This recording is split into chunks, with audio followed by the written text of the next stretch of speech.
La vérité sur les plus grands désastres de Harley-Davidson est restée longtemps sous nos yeux.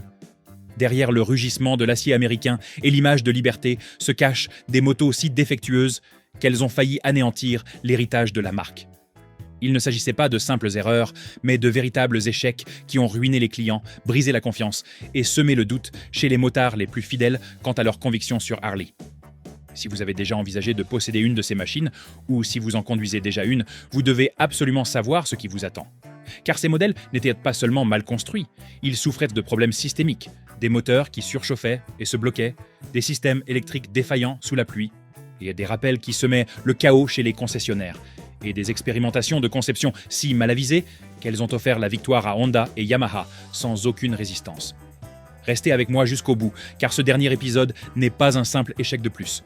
C'est le chapitre le plus sombre de l'histoire de Harley. Et la 4e révélation prouvera que l'entreprise connaissait les risques depuis le début. Numéro 7. Harley-Davidson Street 750. Pour de nombreux motards, le rêve de posséder une Harley-Davidson a commencé par une acquisition abordable. Et la Street 750 semblait être la moto idéale pour débuter. Sur le papier, elle représentait la réponse de Harley à la demande croissante de motos légères et agiles, conçues pour les citadins et les navetteurs qui souhaitaient arborer le blason sans l'encombrement. Ce cruiser de moyenne cylindrée jouissait d'une réputation d'accessibilité, mais son image a radicalement changé une fois les motards passés au fil des kilomètres. Le modèle d'entrée de gamme était équipé d'un moteur bicylindre en V Revolution X à refroidissement liquide de 749 cm3, développant 54 chevaux et 60 Nm de couple.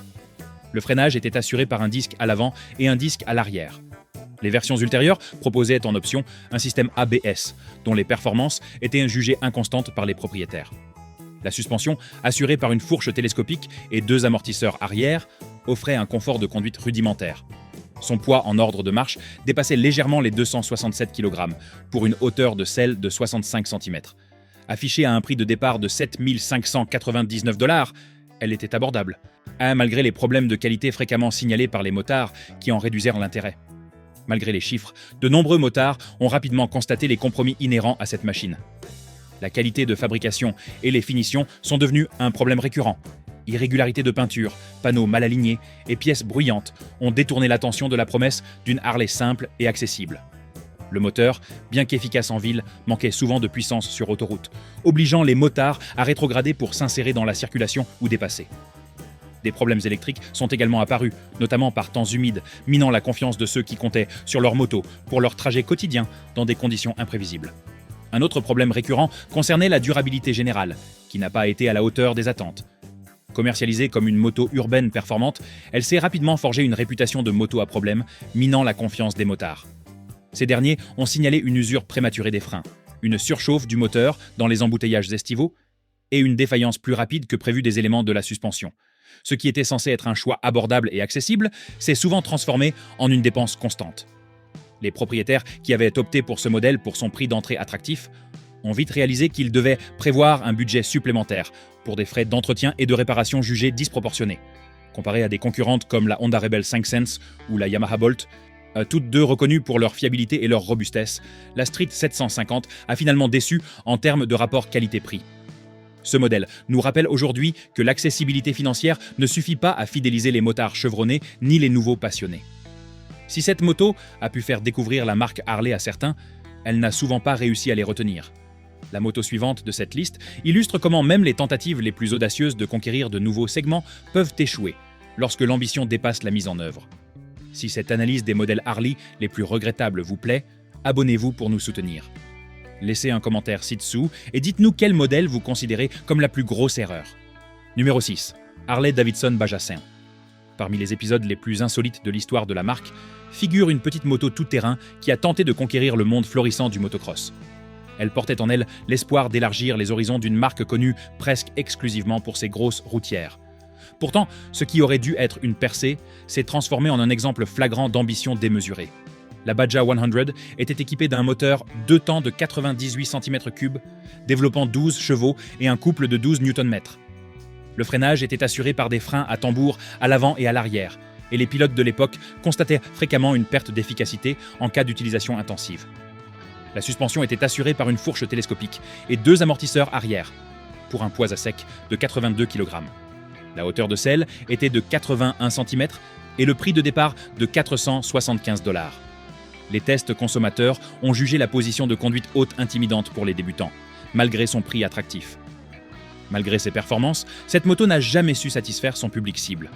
Alors que ses concurrentes japonaises concevèrent des machines tout-terrain fiables, performantes en montée et dotées de châssis éprouvés, celle-ci était à la traîne sur tous les points.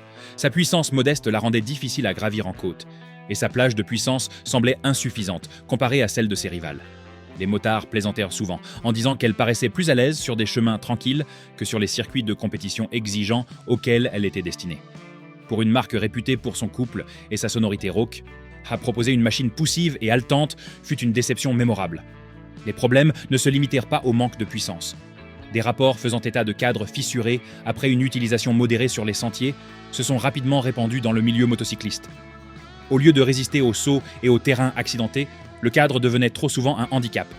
Les problèmes de refroidissement ont aggravé la situation. Les propriétaires ont constaté une surchauffe du moteur après seulement de courtes sorties intensives, entraînant des pannes sur les sentiers où la fiabilité était primordiale. Dans ces moments-là, ce n'était pas le rugissement d'une machine américaine qui résonnait dans les bois, mais la frustration des motards en panne, espérant être secourus. L'approche marketing a engendré une frustration et une confusion supplémentaires, notamment chez les motards fidèles. En cherchant à s'implanter sur le segment du tout-terrain, Harley risquait de diluer son identité et d'abandonner les atouts qui avaient fait sa renommée depuis des générations. Les constructeurs japonais avaient déjà perfectionné des machines tout-terrain légères et agiles, laissant peu de place à un concurrent plus imposant. Les qualités que les fans de Harley appréciaient, confort, stabilité et présence affirmée, étaient absentes, remplacées par des compromis qui ne satisfaisaient ni l'un ni l'autre. Les propriétaires de longue date ont exprimé leur scepticisme, se demandant pourquoi des ressources étaient consacrées à des expérimentations, plutôt qu'au renforcement de leur plateforme touring et cruiser éprouvée. Au sein de la communauté tout-terrain, l'accueil fut encore plus dur, les motards expérimentés ne voyant guère de raison de choisir cette moto plutôt que des alternatives reconnues et éprouvées. Cette machine reste un rappel éloquent que la réputation à elle seule ne garantit pas l'adhésion dans tous les milieux motocyclistes. Pour les motards en quête de puissance et de robustesse, elle a davantage servi d'avertissement que de triomphe. La Badja 100 est désormais entrée dans l'histoire, non pas comme une pièce de collection prisée, mais comme une mise en garde contre le risque de s'éloigner des fondamentaux du savoir-faire. La moto suivante de ce classement illustre comment, même au sein du domaine de prédilection de la marque, celui des motos de tourisme, une mauvaise conception peut anéantir les meilleures intentions. Évitez les erreurs de Harley, roulez prudemment et intelligemment. Améliorez votre équipement dès aujourd'hui pour être toujours prêt à affronter la route. Consultez le lien dans la description. Numéro 5.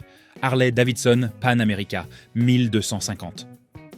Lorsque l'entreprise a décidé de rompre avec sa longue tradition de cruiser et de routière, elle a lancé une machine conçue pour rivaliser avec les géants du segment des motos de tourisme d'aventure. La première version de la Pan America symbolisait à la fois l'ambition et la prise de risque. Cette machine conçue pour l'aventure était équipée du moteur Revolution Max de 1252 cm3, développant 150 chevaux et un couple de 128 Nm. Le freinage était assuré par 2 disques à l'avant et un disque à l'arrière, avec un système ABS sensible à l'angle d'inclinaison. Cependant, les premiers utilisateurs ont signalé un comportement parfois imprévisible de l'électronique à basse vitesse. La suspension était assurée par un système de hauteur de caisse adaptative, avec fourche et amortisseur à gestion électronique, pour un poids en ordre de marche de 254 kg. La hauteur de selle était réglable de 79,6 cm à 70,7 cm. Et le prix de départ était de 17 319 $. De nombreux propriétaires appréciaient les possibilités de réglage, mais s'inquiétaient de la fiabilité à long terme. Pour une marque longtemps associée aux gros cruisers, ce modèle représentait un changement radical. Les motards ayant testé la Pan America s'attendaient à une puissance et une polyvalence équivalentes à celles de concurrentes comme la série GS de BMW ou les Trail de KTM. Sur le papier, elle promettait exactement cela, avec une puissance impressionnante et une électronique de pointe. Pourtant, à l'usage, les premiers utilisateurs ont constaté des dysfonctionnements, révélant le manque d'expérience de Harley dans cette nouvelle catégorie. À basse vitesse, la maniabilité était souvent saccadée, un défaut inquiétant pour une moto censée évoluer aussi bien sur des sentiers techniques que dans la circulation urbaine. Certaines fonctionnalités logicielles, notamment la hauteur de selle adaptative tant vantée, présentaient des défaillances ponctuelles, déstabilisant les pilotes de petite taille lorsque la machine refusait de s'abaisser à l'arrêt. Le design a également divisé les opinions. Pour les motards attachés au style robuste et minimaliste des trails traditionnels, la silhouette angulaire, presque futuriste, de la Pan America détonnait. Si le carénage avant offrait une protection contre le vent, son aspect massif ne correspondait pas aux attentes des motards, recherchant une machine dépouillée et capable d'affronter tous les terrains. À cela s'ajoutèrent des témoignages de fixation desserrée et de composants peinant à résister aux contraintes du tout-terrain.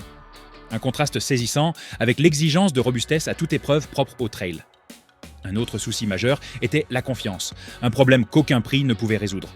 Bien que la moto ait été lancée sur le marché à un prix compétitif, les motards d'aventure expérimentés hésitaient à investir dans une Harley de première génération. Nombre d'entre eux s'inquiétaient de la disponibilité des pièces de rechange, du manque de services après-vente éprouvés et des doutes persistants quant à sa fiabilité à long terme. Ces doutes se sont avérés difficiles à dissiper, surtout dans un segment dominé par les constructeurs japonais et européens, forts de plusieurs décennies d'expérience. Les concessionnaires ont constaté que les véhicules en stock restaient invendus bien plus longtemps que prévu, prenant la poussière au lieu de rouler. Les fidèles des cruisers peinaient à adopter le nouveau style et la nouvelle vocation de la moto, tandis que les motards d'aventure se demandaient si Harley pouvait réellement égaler la durabilité et les performances déjà perfectionnées par ses concurrents établis. Bien que les mises à jour ultérieures aient amélioré la fiabilité et la confiance des pilotes, ces premiers modèles restent un exemple édifiant de la nécessité d'allier ambition et maîtrise technique. La Pan America a montré des éclairs de génie, mais a flanché face à un terrain inconnu. Le chapitre suivant de ce classement met en lumière une machine qui, tout en tentant d'offrir des performances dignes d'une course d'accélération sur route ouverte, s'est retrouvée coincée entre style et praticité. Numéro 4, Harley-Davidson FLH 1200 Shovelhead. Parmi les nombreuses motos de tourisme des années 1970, rare était celle qui portait la promesse et le fardeau de la FLH 1200 Shovelhead. Elle affichait l'allure d'une conquérante des grands axes routiers, avec un style classique évoquant les longs trajets à travers l'Amérique. Derrière cette image, cependant, se cachait une machine qui acquit rapidement la réputation d'être plus capricieuse que fiable. Le moteur Shovelhead, d'une cylindrée de 1200 cm3, développait 58 chevaux et 88 Nm de couple. Le freinage était assuré par un disque à l'avant et un tambour à l'arrière, mais les motards se plaignaient de distances de freinage trop courtes. Les rapports des consommateurs de l'époque soulignaient des fuites d'huile fréquentes qui éclipsaient les performances modestes du moteur. La suspension était assurée par une fourche télescopique à l'avant et 2 amortisseurs à l'arrière, pour un poids en ordre de marche de 345 kg. La hauteur de selle était de 74 cm et le prix de départ, au milieu des années 1970, atteignait $3 400. Les propriétaires estimaient souvent que le faible coût était contrebalancé par un entretien constant et une fiabilité médiocre. Les problèmes se sont rapidement manifestés. Les fuites d'huile étaient si fréquentes que les motards ont surnommé la moto la marée noire ambulante. Les joints lâchaient souvent, et maintenir l'huile à sa place devenait un combat quasi quotidien. Le poids du cadre ajoutait à la frustration, rendant les manœuvres à basse vitesse difficiles, même pour les pilotes expérimentés. Les propriétaires racontaient souvent la difficulté de manœuvrer un tel poids dans la circulation, ou les parkings étroits, où chaque kilo semblait leur peser. Pour les motards qui rêvèrent de sensations fortes sur la route, la réalité se résumait trop souvent à contempler des taches d'huile dans le garage ou à tenter de redémarrer le moteur après une nouvelle panne en bord de route. La chaleur était un autre ennemi persistant. Les longs trajets s'achevaient souvent prématurément, le moteur surchauffant sous la contrainte. La surchauffe immobilisait non seulement les motos, mais endommageait aussi d'autres composants, engendrant un cercle vicieux de réparation et de dépenses. À l'époque, les mécaniciens décrivaient la Shovelhead comme une source constante de travail, nécessitant des réglages de soupapes, le remplacement de joints et des ajustements permanents pour la maintenir en état de marche. Pour de nombreux propriétaires, cela signifiait passer plus de temps à l'atelier que sur la route, les compromettant ainsi le style de vie nomade que la moto était censée incarner. La conception de la suspension, bien que fonctionnelle sur le papier, peinait à masquer le poids total de la moto et ses défauts persistants. Chaque bosse ou fissure sur la chaussée se transmettait directement au châssis, transformant ce qui aurait dû être une balade agréable en une épreuve épuisante. Les longs trajets laissaient les motards courbaturés et fatigués, bien loin de la liberté qu'ils avaient imaginée lors de l'achat de la machine. L'ergonomie obsolète aggravait le problème, forçant nombre d'entre eux à adopter des positions inconfortables. Certains propriétaires ont cherché à améliorer la situation grâce à des modifications, mais ces solutions engendraient souvent de nouveaux problèmes. Pièces déformées, pièces mal alignées ou stabilité de conduite réduite. Au lieu de passer leur week-end à profiter de kilomètres en toute sérénité, Les motards se retrouvaient souvent pris dans un cycle épuisant de modifications coûteuses, dans l'espoir de retrouver confort et fiabilité. L'héritage de cette machine n'est pas celui du triomphe, mais celui des leçons durement apprises. Pour les passionnés de Harley, la FLH 1200 Shovelhead représente l'époque où l'ambition et la tradition se sont heurtées à la dure réalité d'une conception médiocre.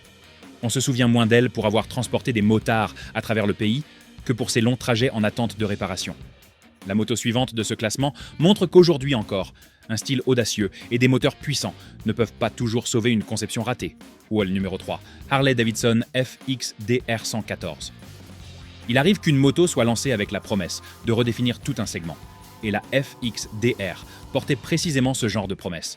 Conçue en s'inspirant des courses d'accélération, elle visait à allier performance brute et confort d'une routière. Sur le papier, ses caractéristiques techniques étaient impressionnantes. La FXDR était équipée du moteur Milwaukee 8114 de 1868 cm3, développant 90 chevaux et un couple de 199 livres-pieds. Le freinage était assuré par 2 disques à l'avant et un disque à l'arrière. Et les motards soulignaient souvent l'importance du système ABS, anti-blocage des roues, disponible en option pour maîtriser sa puissance en ligne droite. Un bras oscillant en aluminium associé à une fourche avant inversée et à un amortisseur arrière à ressort hélicoïdal, elle lui conférait une allure agressive. Son poids en ordre de marche atteignait 302 kg, 668 livres, tandis que la hauteur de selle était de 70,4 cm, 27,7 pouces. Son prix de départ était de 18 999 $. Mais les retours des consommateurs suggéraient que son design ne justifiait pas un tel prix. Ces chiffres laissaient présager une moto taillée pour la domination, mais ils ne disent pas tout. Les motards ont rapidement constaté que si le moteur délivrait un couple impressionnant en ligne droite, le reste de l'ensemble ne tenait pas ses promesses. Le large pneu arrière de 240 mm, choisi pour son allure spectaculaire, rendait la prise de virage lourde et maladroite.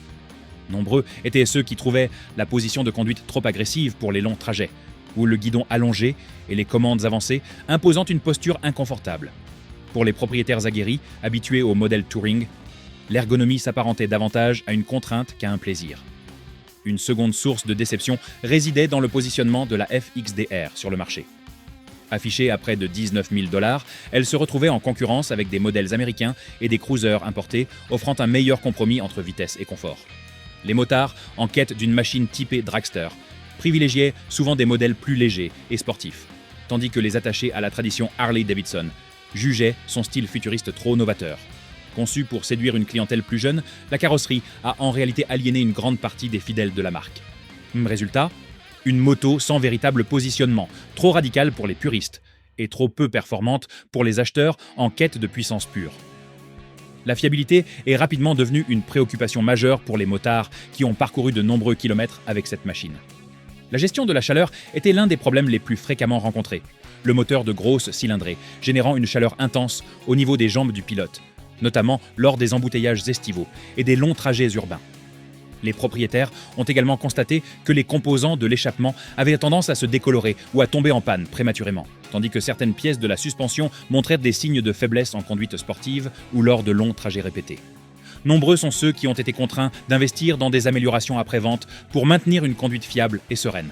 Au lieu d'inspirer la sensation de puissance brute attendue d'une grosse cylindrée, la moto a trop souvent suscité des interrogations quant à sa durabilité à long terme dès qu'elle était sollicitée au-delà d'une utilisation occasionnelle. L'histoire de la FXDR illustre la difficulté de concilier tradition et innovation. Tentative d'ouvrir une nouvelle voie pour Harley, sa crise d'identité l'a empêché de trouver un écho profond auprès du public. Aujourd'hui, elle nous rappelle que, même dotée d'un moteur puissant et d'un design audacieux, une moto doit créer un lien avec ses motards, tant par son esthétique que par ses performances. Le prochain modèle de cette liste s'éloigne des innovations ratées et examine comment les excès du tourisme peuvent tout aussi facilement compromettre la fiabilité lorsque les attentes sont démesurées. Nous approchons du sommet de la liste, et les dernières motos réservent des révélations historiques parfois douloureuses. Avant de les dévoiler, abonnez-vous et activez les notifications. Ainsi, vous ne manquerez aucune analyse approfondie, aucun récit inédit, ni aucune vérité crue sur l'héritage de Harley-Davidson. Numéro 2. Harley-Davidson. Electra Glide, ultra classique. Parmi les motos de tourisme modernes, censées symboliser le confort et la fiabilité, l'Electra Glide ultra classique de 2015 se distingue, mais pas pour les bonnes raisons. Commercialisée comme un modèle phare du segment, Elle portait le poids des attentes des motards qui exigeaient une autonomie rassurante sur les longs trajets. Conçue pour les longs trajets, l'Electra Glide était équipée d'un moteur bicylindre en V à double arbre à cams, en tête de 1690 cm3, refroidi par 2 cylindres et développant 86 chevaux et un couple de 137 Nm. Son système de freinage, composé de 2 disques flottants à l'avant et d'un disque à l'arrière avec ABS couplé, offrait une bonne adhérence, mais de nombreux motards ont déploré des problèmes d'embrayage et de surchauffe. Conçue pour le confort, mais alourdie par de nombreux compromis, la moto était équipée d'une fourche avant classique et de 2 amortisseurs arrière, pour un poids en ordre de marche de 394 kg. La hauteur de selle était de 74 cm, et le prix de départ atteignait 24 149 $. Les tests comparatifs appréciaient le confort sur autoroute, mais déploraient les rappels fréquents et le coût élevé des réparations. À première vue, cette moto semblait être la solution idéale pour les longs trajets. Elle offrait un vaste espace de rangement, un réservoir de 24,6 litres, une selle ergonomique et un système d'infodivertissement haut de gamme pour le divertissement et la navigation. Pourtant, la réalité révéla des failles sous cette apparence trompeuse. Le problème le plus notoire concernait l'embrayage, qui avait la fâcheuse tendance à se désengager inopinément. Les motards se retrouvaient ainsi parfois dans l'impossibilité de changer de vitesse en pleine conduite, un véritable cauchemar sur l'autoroute ou dans les embouteillages. Il en résulta un rappel massif qui ébranla la confiance dans la machine et obligea les concessionnaires à se démener pour effectuer des réparations d'urgence. Les problèmes de refroidissement ont ajouté une source de frustration supplémentaire. La conception de la pompe à eau entraînait souvent des pannes prématurées, provoquant une surchauffe lors des longs trajets. Les mécaniciens ont constaté que ce problème se répercutait sur les vibrations et les contraintes exercées sur d'autres composants, transformant ce qui aurait dû être un agréable voyage transcontinental en une épreuve imprévisible et coûteuse. Des problèmes d'alignement des pneus ont également été signalés, leur usure irrégulière imposant des changements plus fréquents que prévu. Compte tenu du poids important de l'Electra Glide, mais cela n'a fait qu'amplifier les coûts et les désagréments, en particulier pour les motards qui comptaient sur des performances constantes sur des milliers de kilomètres. Malgré son prix élevé, le contrôle qualité de l'édition 2015 laissait à désirer. De nombreux propriétaires ont été confrontés à des problèmes électriques, allant de dysfonctionnement du système d'infodivertissement à des pannes d'éclairage soudaines et inopinées. Le système audio intégré, pourtant présenté comme un atout de luxe pour les longs trajets, souffrait fréquemment de dysfonctionnement, pénalisant les motards lors des voyages où la fiabilité était primordiale. Ces problèmes s'ajoutaient aux soucis d'embrayage et de refroidissement déjà bien connus, renforçant l'idée que des raccourcis avaient été pris lors du développement.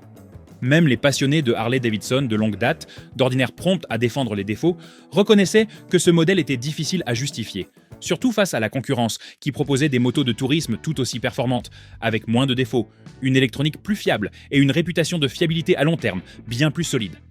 L'Electra Glide ultra classique aurait dû être un chef-d'œuvre, mais elle est devenue un exemple flagrant de la façon dont même de petits défauts de conception peuvent compromettre toute une plateforme. Les motards, qui avaient investi massivement dans ce modèle, ont souvent dû faire face à des factures de réparation imprévues et à l'angoisse de savoir si leur prochaine sortie serait gâchée par une panne. La moto suivante de cette liste nous amène à aborder toute une époque, à une période qui a failli ruiner la réputation de Harley-Davidson. Numéro 1. Les Harley-Davidson de l'ère AMF rare sont les chapitres de l'histoire de la moto américaine aussi tristement célèbres que les années où American Machine et Foundry contrôlaient Harley-Davidson. De 1969 à 1981, la marque a frôlé la faillite, victime d'une qualité médiocre, d'une production bâclée et d'une réputation passée du statut d'icône à celui de honteuse du jour au lendemain.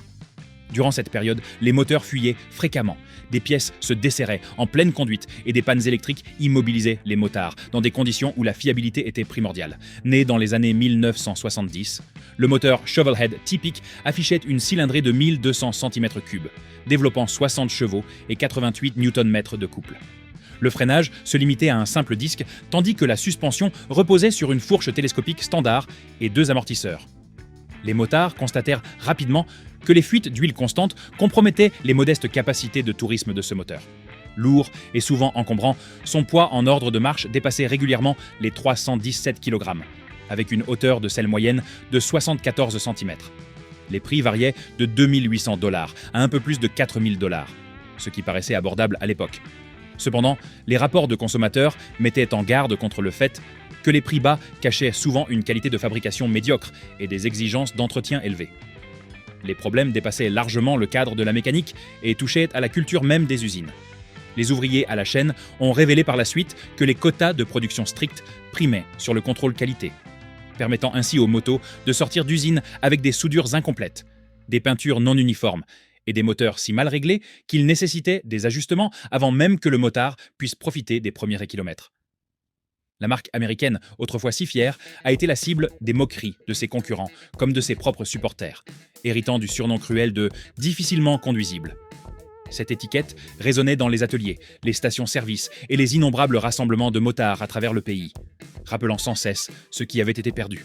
Même les clients les plus fidèles avouaient une profonde frustration. Les fuites d'huile étaient devenues monnaie courante. Les embrayages de démarreurs tombaient en panne à répétition, et les concessionnaires peinaient à maintenir un stock suffisant de pièces de rechange de base. Pour quiconque achetait une moto de l'ère AMF, le prix à payer n'était pas seulement la moto elle-même, mais aussi l'inévitable perspective de réparations incessantes. Pour beaucoup, cela signifiait que le rêve de posséder une Harley-Davidson se transformait rapidement en un lourd fardeau qu'ils regrettaient amèrement. L'image de la marque en a également souffert. Les motards, habitués à la réputation de robustesse des Harley-Davidson, se retrouvaient humiliés sur les routes et les chemins de campagne, leurs motos broutillant, surchauffant ou tombant tout simplement en panne. Pendant ce temps, les constructeurs japonais comme Honda et Kawasaki profitèrent de la situation en proposant des alternatives fiables et abordables, regagnant ainsi la confiance des acheteurs désabusés. Tandis que Harley-Davidson peinait à justifier ses échecs successifs, ses concurrents dominaient discrètement le marché américain avec des motos qui fonctionnaient tout simplement. Ce contraste saisissant a infligé à Harley-Davidson la plus grave atteinte à sa réputation de toute son histoire. Pourtant, au sein de cet effondrement se cachait le terreau d'un renouveau. En 1981, le rachat par la direction, qui libéra Harley-Davidson de l'emprise d'American Machine et de Foundry, marqua un tournant décisif. Déterminée à regagner la confiance du public, l'entreprise se concentra sur l'innovation, introduisant le moteur Evolution plus tard dans la décennie, qui redonna performance et fiabilité à la gamme. Les leçons tirées de ces années sombres transformèrent Harley-Davidson en une marque plus résiliente, rappelant aux motards comme aux dirigeants que la fidélité se gagne par la qualité. L'ère AMF demeure le point le plus bas, non pas pour un seul modèle, mais pour toute une génération de motos qui a failli anéantir un héritage. Elle nous rappelle que le patrimoine ne peut survivre que s'il est soutenu par la performance et la fiabilité. À l'approche de la fin, ces années restent la leçon la plus douloureuse de l'histoire de Harley-Davidson. Voilà qui conclut notre classement des modèles Harley les moins vendus. Si cet article vous a plu, n'hésitez pas à cliquer sur « J'aime » pour nous soutenir et à partager votre propre anecdote Harley en commentaire. Pensez à vous abonner et à activer les notifications pour ne manquer aucune de nos prochaines analyses approfondies de l'histoire de la moto, des échecs méconnus et des machines légendaires.